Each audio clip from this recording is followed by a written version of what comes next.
My name's Lwindi Ellis. I am Communications Director and Founder at Raise Communications. Raise Communications is a consultancy that works with purpose-driven organisations, individuals and businesses that want to make a positive impact in some way. And yeah, we've been going for about 2.5 years now.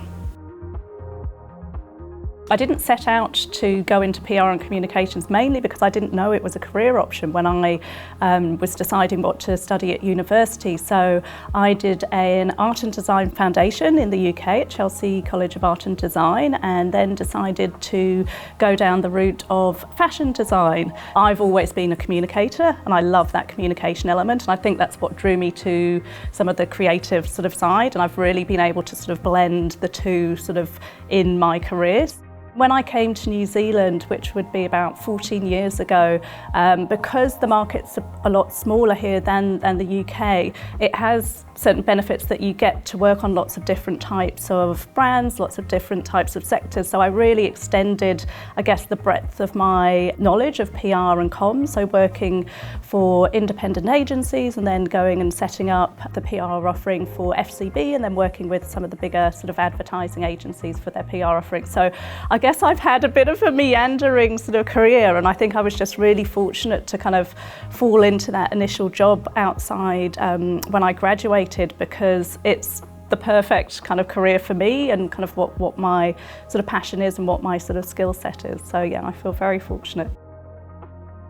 I think the females that inspire me are the ones that I've been really fortunate to work with. It doesn't necessarily have to be somebody who's sort of at the top or sort of a leadership position. I get inspired by the young people that I work with, and I'm working on a student project with the AUT Outside the Square programme, and I'm really looking forward to kind of working with some of these young people. The people that I really respect and have learned a lot from are some of the working parents, the mothers sort of within the industry, because it is a real juggle. I remember working at one agency and one amazing lady who was head of client service there, who was also a mother, and this was before I became a mother myself. And I can remember, you know, she'd kind of rush into the team whips and kind of run off and do other stuff. And now that I have an understanding of, you know, the extra job of being a parent and a working mother, I have even more infinite respect for her.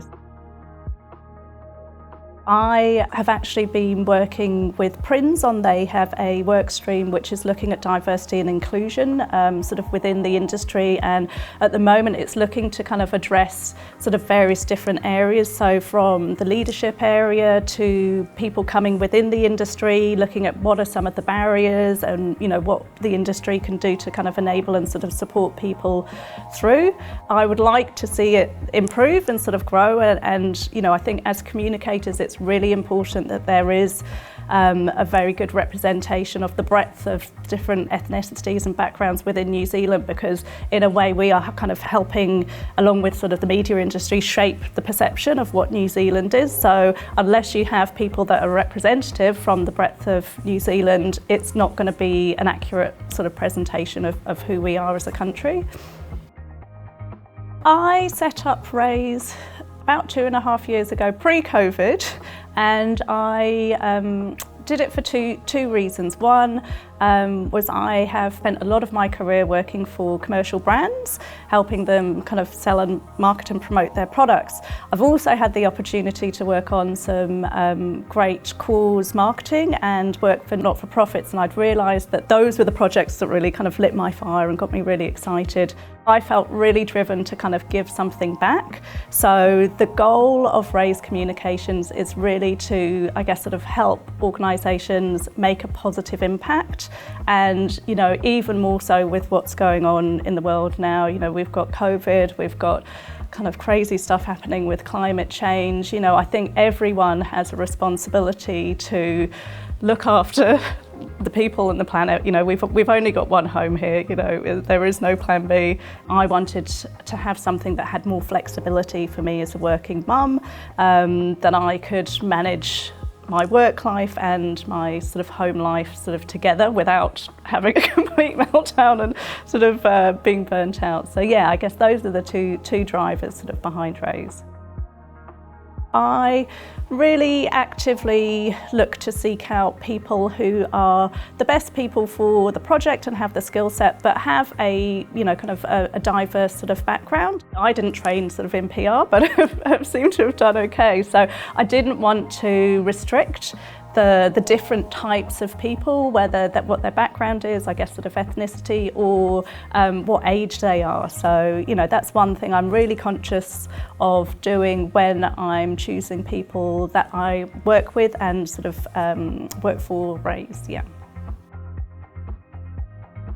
I've really made it a priority to look after my mental health and sort of well-being, because I guess when you're running a business and you're a parent, if you're not okay, then everything can start crumbling and sort of falling to bits. So for me, my real passion, and I'm one of these strange people, I actually love being in the gym.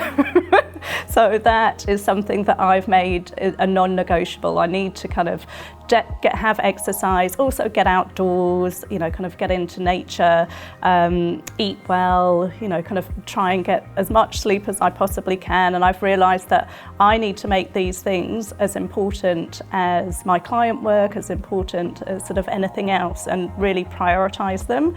I think I've learnt to switch from thinking, putting myself kind of first might be a bit of a selfish thing to do, to say, no, it's actually just looking after myself, and it's mandatory and it's a non-negotiable for me to be able to maintain and meet the commitments that I have in sort of work and home, yeah, and enjoy them as well. Yeah. I think my advice is follow the route that maybe you don't think is what you should be doing, but follow what feels right and feels what kind of really gets you motivated and sort of interested. I think follow your passions and create a supportive network of women within the industry around you.